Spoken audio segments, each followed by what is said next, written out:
Hello, thanks for joining us on this episode of Herbal Wisdom. I'm Kris Vaughan. I'm a certified clinical herbalist and the founder and program director of Herbal Wisdom Institute and the founder of this podcast, Herbal Wisdom.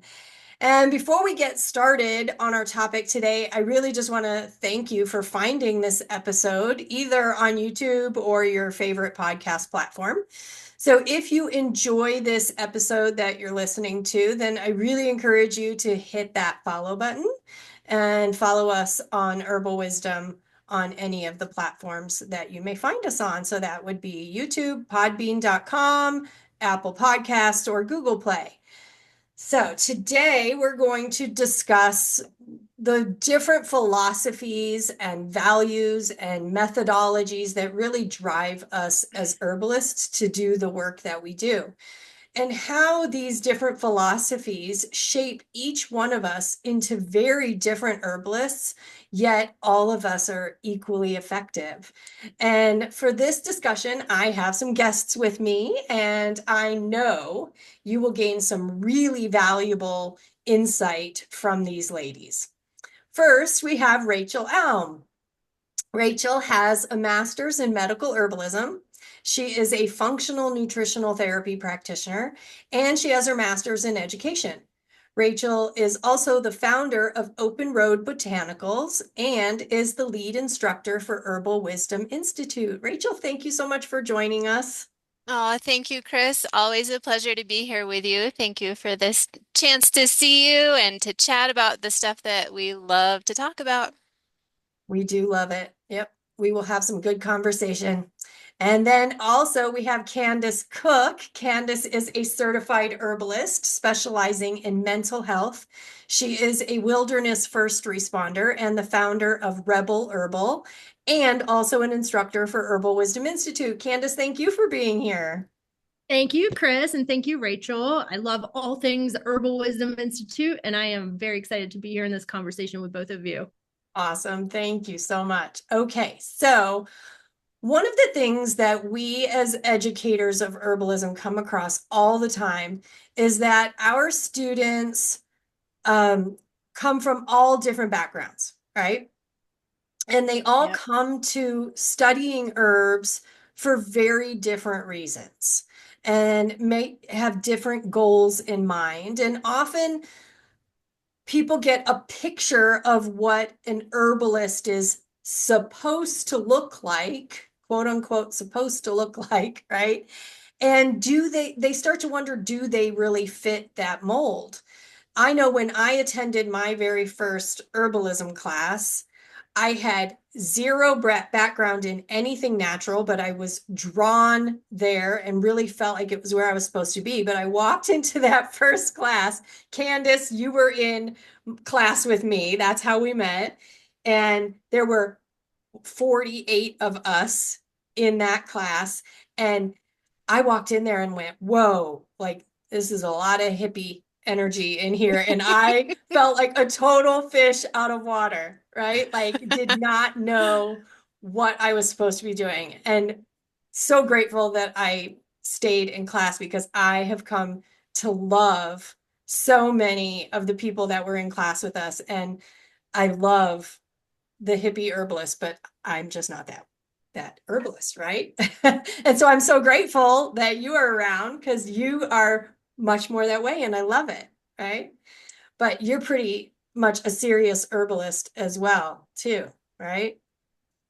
Yeah. Oh yeah. Oh yeah. So I think it's really interesting how we all practice very different. So let's talk a little bit about how this looks for each one of us, because I think people listening can get some really valuable insight into like how did they start an herbal journey? What does that look like for them if they don't feel like they fit the mold, right? So Rachel, what brought you to first study herbs? Is it something you grew up with, or is it something you came to later? I think yes and yes, a little bit of both because it has been a lifelong process for me. I think I was probably studying herbalism before I even realized that I was studying herbalism. I do have a lot of personal experience as a recipient, receiving nature's healing power in over the course of my lifetime in many different senses. But there's one story in particular that I kind of want to share that helped kind of steer me in the direction of studying it more formally down the road. So I was lucky enough to grow up in the mountains of Colorado. I spent a lot of time outside. I am a very curious person. I'm a thinker, I'm a feeler, I'm a dreamer. And so nature was just the place for me, just so naturally. It wasn't even a conscious choice. That's just where I was, and that's just what I did. But growing up, excuse me, growing up, my dad struggled a lot with his health. It was significant, it was present, it was oftentimes very frightening for me as a child. And I found that nature gave me a lot of peace and comfort through that time. And I didn't realize this until decades later when I studied herbalism more formally. But the flower that I came to, that I prayed to, that I cried to through that time, um, when I was 11, when my dad passed away, I spent a lot of time at this flower, and I learned the name of it later as pasque flower or pasque flower, also known as pulsatilla. And this flower is such a sweet and beautiful, amazing little fuzzy flower. It's usually purple or blue, and I love it because it's one of the first flowers to pop its head out of the snow in the springtime. Um, Coincidentally, pasque flower is an excellent nervous system remedy. It specifically helps with anxiety that's associated with heart palpitations, cardiac issues, but also weepiness when you're just feeling frail, when you're experiencing a transition in life that kind of drops you to your knees. And so I found my way to this flower, this plant that was providing me so much healing and medicine. But before I even understood or had found, consciously found my way to it. So that was kind of definitive for me and, helping set the tone for me and my respect for and my connection to plants as medicine.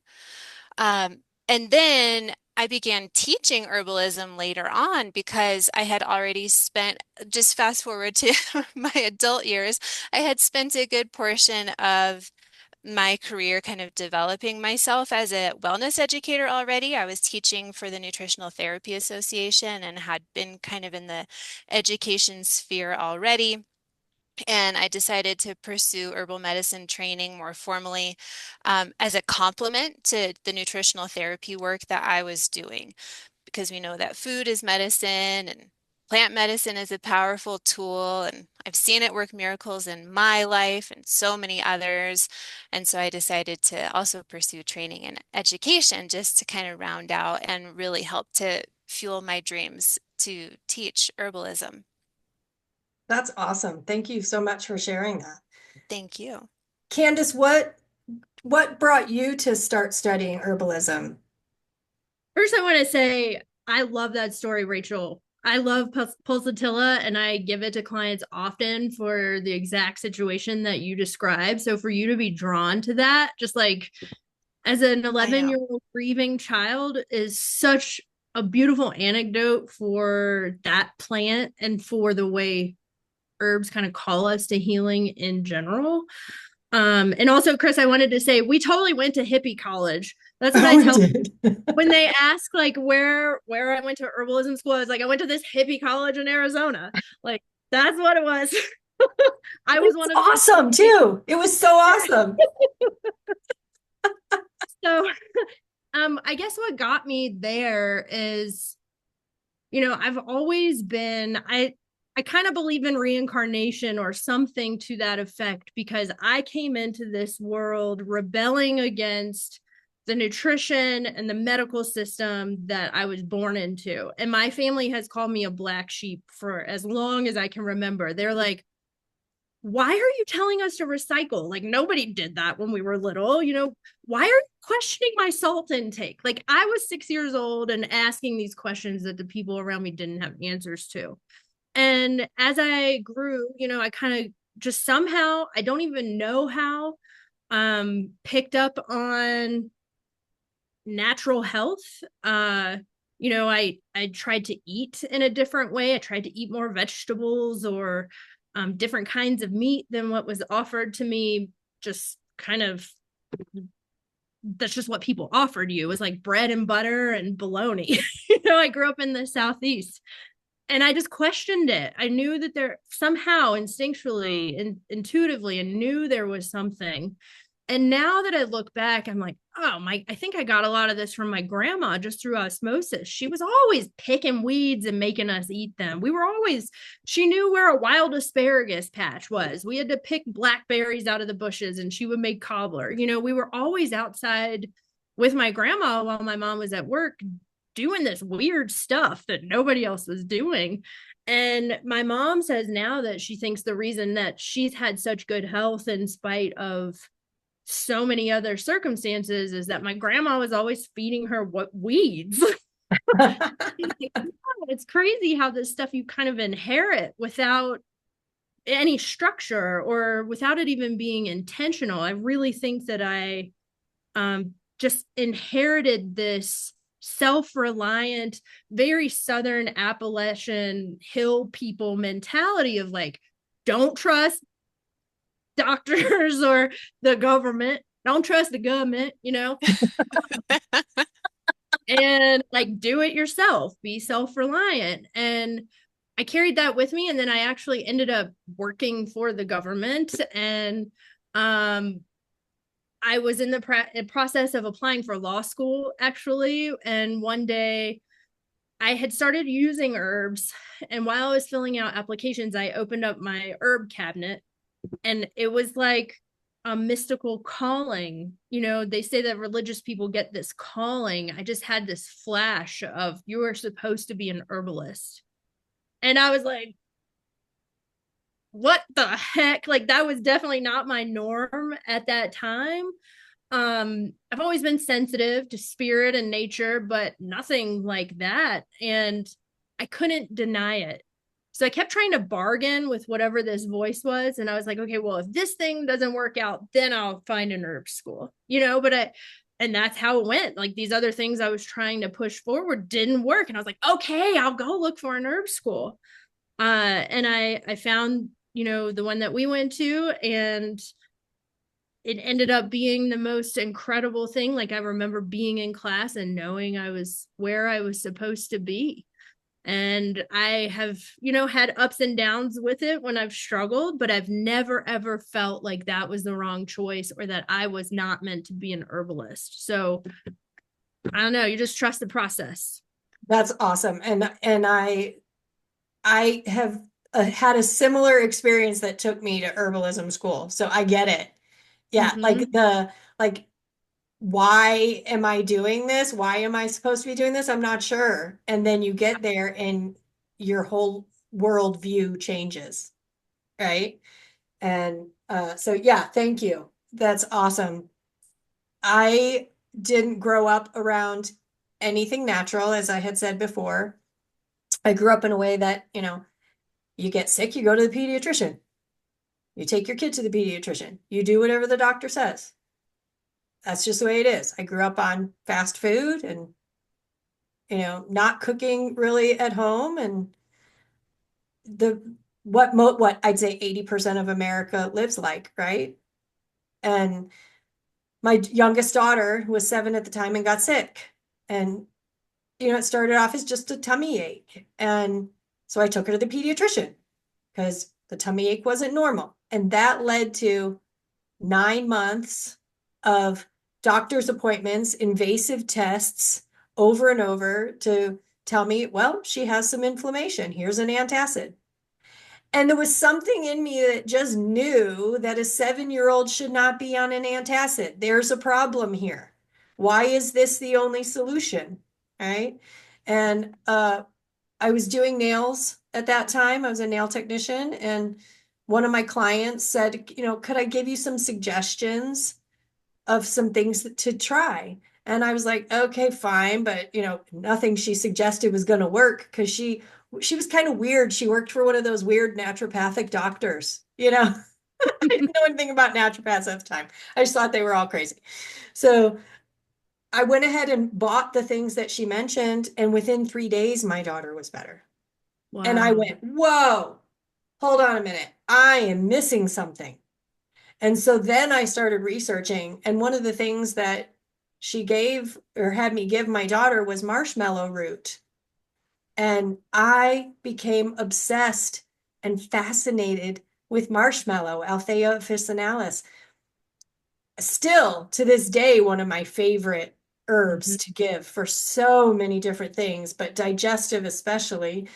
And as I was studying this herb, like the gods of the internet do, then all of a sudden herb schools start popping up in your feed, right? They heard you. They heard me. And, even though I have a background in marketing, I still was like, God is telling me that I need to be an herbalist, Yep. right? And so I started searching for schools, found our, herb class that we went to. And even my husband was like, are you crazy? What are you doing? Like this is nothing that we've ever done before. And I'm like, I know. And completely changed our lives. Completely. And then I got to meet amazing people along this now. Gosh, that was in 2008, right, Candice? 2008. So along this journey to meet you ladies and so many other herbalists that are doing such incredible work. And I had a moment at one point. I went on an herb walk class with Phyllis Hogan. Are you familiar with Phyllis Hogan in Flagstaff? She's an amazing Definitely. herbalist, awesome herbalist. And if she hears this, I don't know if she will listen to this, but if she hears this, she's going to probably laugh. But this was when I realized that herbalists are different. Every herbalist is different. This was like such a defining moment for me. So at the time, I worked with mostly chronic, complicated illness, specifically autoimmune and digestive issues. Okay. So we were on this walk. We come up to this particular plant, and she's talking about this plant, and she's saying things like, oh, every herbalist uses this plant. Every herbalist knows this plant. And I'm thinking, I don't know that plant. I don't use that plant. Right. And so then I remember going home and going, oh my gosh, I must not be a good herbalist because I'm not using that plant. Why am I not using that plant? And then the more I thought about it, I went, wait a minute.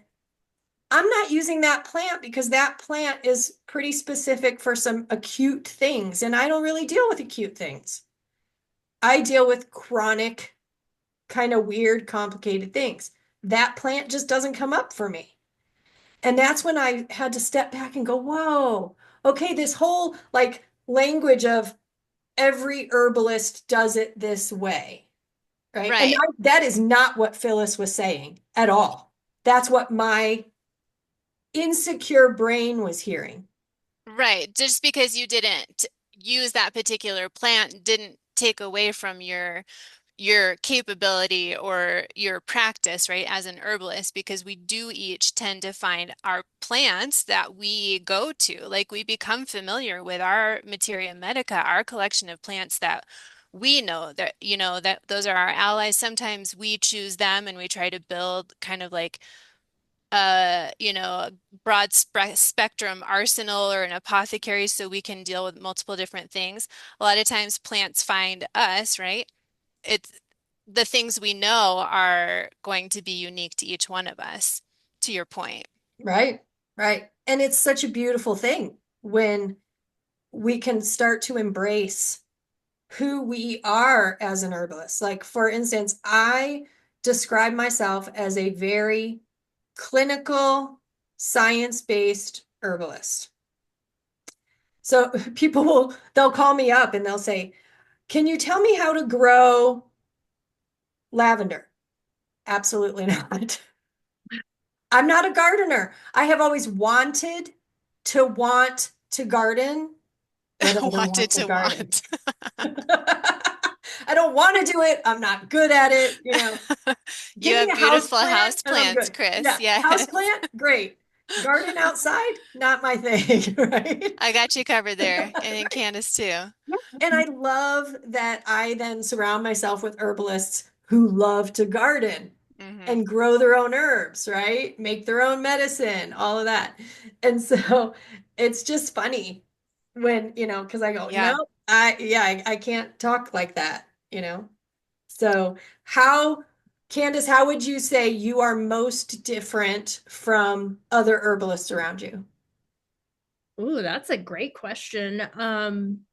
I think that what I really focus on and emphasize in my clinical practice is I approach everyone from a perspective that you absolutely have the ability within you already to heal and to make any of the changes that you're seeking to make, whatever they are, whether it's a complicated health issue, whether it's a chronic mood disorder or personality disorder, recurrent infections, human relationships, whatever it is, you already have it within you. And so I focus on each person, uh, trying to encourage and empower them to find self acceptance first, Mm. acceptance of where they are, of who they are, of all the things that have gotten them to this place of where they are, where they're maybe not, they're not as healthy or as happy or as active or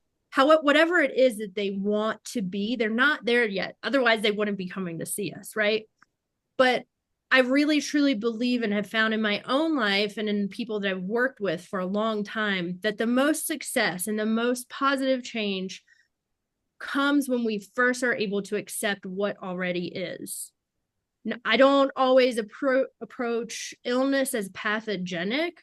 Um, you know, a lot of times it is, oftentimes it is, but if we can just accept it, even if you have a long-term autoimmune disease, or if you just have a collection of symptoms that have been wearing you down and making you miserable for a long time and you have no idea what's going on, we have to absolutely start with accepting that that is what's going on and not wishing it was different and not trying to shame some part of ourselves into being something different, not just focusing on flaws. So a lot of times we don't even really get into the physiological issues or the mental manifestations until we can get to this place where a person is just really okay with who and where they are now. And that's a little different if someone has acute symptoms and they're in pain. Of course, we're going to try to address that. But I just really think that if we can accept ourselves as we are, we have a lot more space to do good, deep healing work. And with that comes the idea of integration. How can we use whatever got us to this place to empower us to make better decisions, make healthful choices, to be more supportive of ourselves and others, to make sure that we have good boundaries and are demanding respect from the people in our lives and the situations that we're in. But it all starts with acceptance. So I think that's probably where I differ. I used to be very much like, here's the issue, here's the herbs we're going to use to tackle it, here's your protocol that's 89 pages long, I got 13 formulas that I made for you, you need to start them all right now. So I've toned it down a little bit from that, just from observation. And I think kind of switching to focus more primarily on what I'm passionate about, which is spiritual and sexual health from a mental health perspective, that has made it easier for me to practice in a way that's really authentic to me, because I used to just take on any case, even if I was like, I don't know anything about that. Like, I would take it on anyway, which is probably good because I learned. But I think narrowing the focus for me has also been something that makes me a little bit more of a specialist in what I do in the field. Yeah, and I think it's really beautiful the work that you're doing because we are in a society where we often don't get to express our story, Mm-hmm. right? You go to a conventional doctor and you have 7 minutes to tell them what your problem is, right? And they really don't ever get to know you, get to know your story. How did you get to where you are? Because everything has a starting point, but we don't always take the time to figure out what that is. And so the work that you're doing is so beautiful because it allows people to dig into, where did this begin? Where did this come from? Who am I? What does this mean to me? And I think that's really, really special. So thank you for the work that you're doing. Thank you. And I agree. Thank you. I think I'm kind of like an herbal psychotherapist, you know? So Right.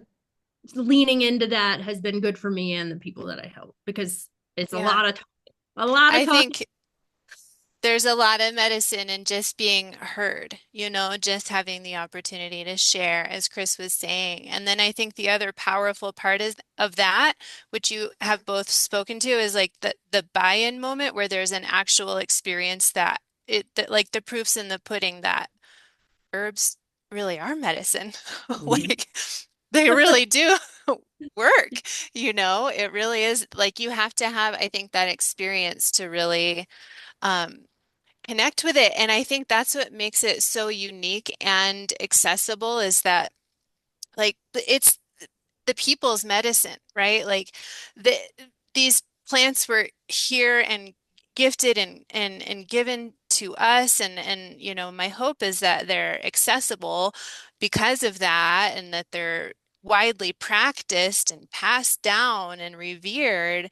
But the reality is like that's kind of a specialty skill that not everybody has or has yet been exposed to. And I think that's what I love to bring to herbalism is this like there's this it's complex. Like herbal medicine is it brings in this esoteric spiritual piece alongside the science and the chemistry of it all. And it's really I think it makes sense. Right? Right. Like when you have your experience and you're like, oh, duh, like this makes a lot of sense and it's effective. But for me, as I mentioned, I had my own personal experience where plants are not only supporting the physical body, but the emotional body and the spiritual body as well. And I think that plants are just so holy and so sacred and it seems to me it's like these plants and the fact that they have medicinal quality is a reflection of the divine or great mystery or God. I mean, it's kind of undeniable. And so part of herbalism for me is very much a spiritual practice. And then there's this other part of it that is like, I will read every book and I will study to the deepest level that I possibly can, this interaction between plants and humans and, the medicine between the two.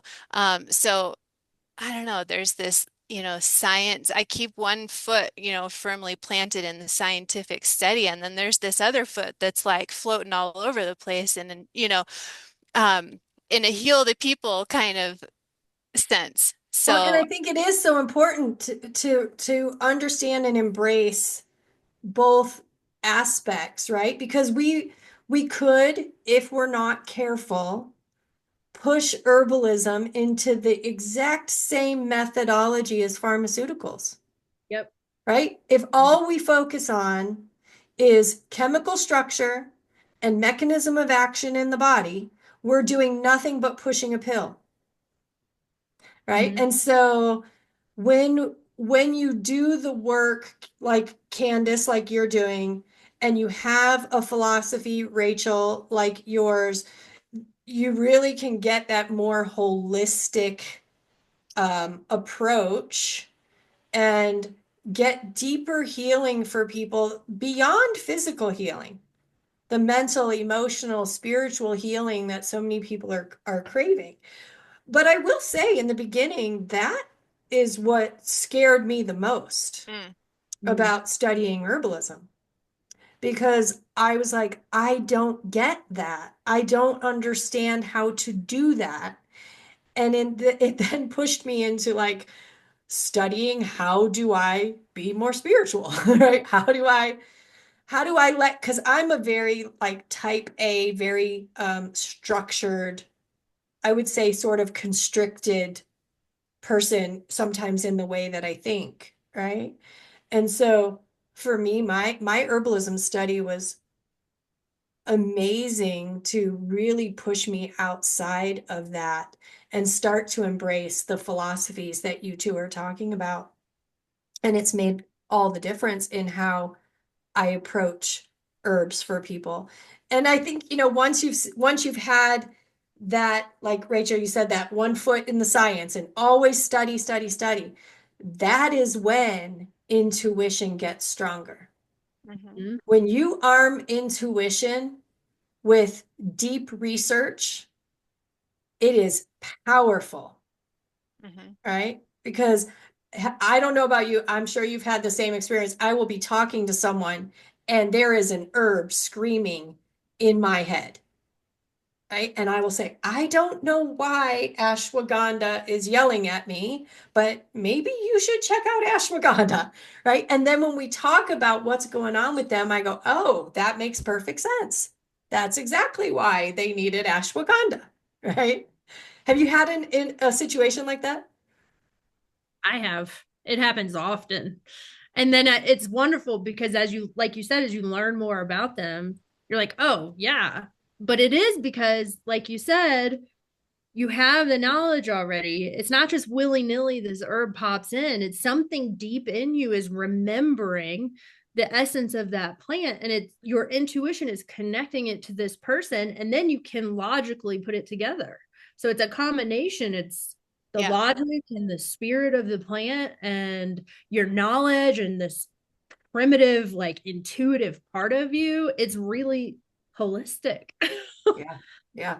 Mean, that's what holistic is. Yeah, it's beautiful. And then as we study, it's of course it's a lifelong study, right? But as we learn more things, then it leads us to do big things as herbalists or small things that make a big difference, right? So I want to take a few minutes to talk about maybe some of the special projects that you guys are working on beyond teaching at Herbal Wisdom Institute, which I am so forever grateful for the two of you. Because you have such this rich knowledge in herbs that you bring to our students, and I absolutely love it. But so I want to talk about what you guys have going on personally for yourselves as herbalists. Rachel, what are you up to, and what are you cooking in your kitchen? Ooh, big things always. It's kind of an exciting generative time in my plant world. So, gosh, don't want to count the chickens before they hatch necessarily, but exciting projects are brewing for sure in my world, and they involve farmland and a production space and welcoming more and more students to the Herbal Wisdom Institute this year. So just kind of waiting to see what doors open and continue to gently move in the direction of my wildest plant dreams. That's awesome. How about you, That's Candice? awesome.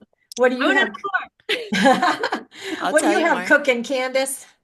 So, this past summer and for the last couple of years, actually, I've been saving seeds. So, going out and collecting seeds from wild plants that I would really love to be able to steward on my own property, or in the gardens of other herbalists who would also like to use them so that I'm not having to always source wild. I do a lot of wild crafting. It's a huge part of my apothecary is herbs that I've harvested on my own, but I want to learn to cultivate them. So I've got probably, I don't know, I've got wild self heal and cleavers and foxglove. And like, I've just been collecting a lot of seeds from all over Arizona, and I live at 6,600 feet. So it's a very different growing process here. We have a very, very short season. but I'm really getting excited about. I gardened in this home last year, and this coming year we're going to put in irrigation. And I've these papers behind me is my garden plan for the front and the backyard with wild sunflowers and just wild roses and elderberries and like so many things that I'm really excited to try. And one in particular, I didn't harvest these seeds myself, but I got them from Rico Check's company, and it's OSHA. And I'm going to try really hard to do some forest restoration with OSHA. So even if I just get them started here and then take them out to some of the places where I know they grow, but they may have been over harvested or a fire situation has degraded them. So that's probably the biggest, most exciting thing I'm doing, just kind of personally. And I'm in the process of launching a new product line called White Mountain Magic, and it's all products made from plants that have wild harvested here in the White Mountains of Arizona. That's Candice. incredible. It's exciting. Wow. I'll Yay. send you guys some samples. Awesome. I'm so excited for you both. You guys have some really great things going on. And so I'm also grateful that you still find time to teach. Oh, we love it. What projects do you have, Kris? What's Okay, it in so your world? Herbal Wisdom Institute has, for the last almost 10 years now, 9 years. Yes, it's been 9 years for Herbal Wisdom Institute. So that is really my baby. I would say at the heart and soul of who I am is an educator. And so really working on Herbal Wisdom Institute to be able to reach more and more people. And we've had students from all over the world. I'm Yes. so amazed at the students that have found us. And I am honored to have the privilege of bringing education to whoever is drawn to Herbal Wisdom Institute. Because there's a lot of herbal education facilities or online platforms that people can go to. So I am honored for every single student that chooses us. So that will always be my biggest project. But then I have done a lot of work in women's health as well. And so I make herbal suppositories for doctors. And so that's a big passion project for me as well, because there's a lot of healing we can do with that very kind of old school delivery system. And it's making huge change for patients. And doctors just don't have time to make their own suppositories. It's very time consuming. And so I am honored to kind of fill that vein for them and support doctors and their patients in that way. So those are the two big projects that I will be working on this year. Ooh, exciting stuff. Yeah. So, okay. Well, this was really an awesome conversation. And I hope that anyone listening who has an interest in studying herbalism has maybe started to formulate in their own mind who they are, what draws them to herbs, and what would their goals or values be as an herbalist. And then, of course, we want to invite them to Herbal Wisdom Institute, right? Yes. Because we would be honored to educate and to walk alongside new herbalists that come in with their own big dreams and goals that they want to accomplish. So I thank you, ladies, for being a part of it and for making such a big impact on our students, because you both provide such incredible knowledge and skill and just love to our students. I hear it all the time how our students really respond to the two of you. And so thank you very much for It's an doing the work you're doing. honor. It is an honor.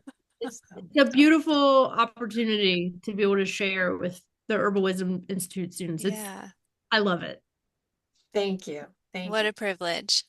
Well, so if you have been listening to this episode and studying herbal medicine is something that you've been thinking of, then we encourage you to visit us at herbalwisdominstitute.com and take a look at the various online classes that we have. There's a free class that you can take. There's a variety of different classes from Rachel teaching medicine making, Candice teaching mental wellness, mood disorders. And then, of course, we have our herbalist certification classes and courses that you can take to become a certified herbalist or a certified clinical herbalist. And we all just want to thank you again for joining us on this episode. If you liked this episode and you want to hear more, you don't want to miss any of our episodes, hit the follow button. And again, we'd love to have you as a learner in one of our classes. So thanks for being here. We'll see you again on the next episode of Herbal Wisdom.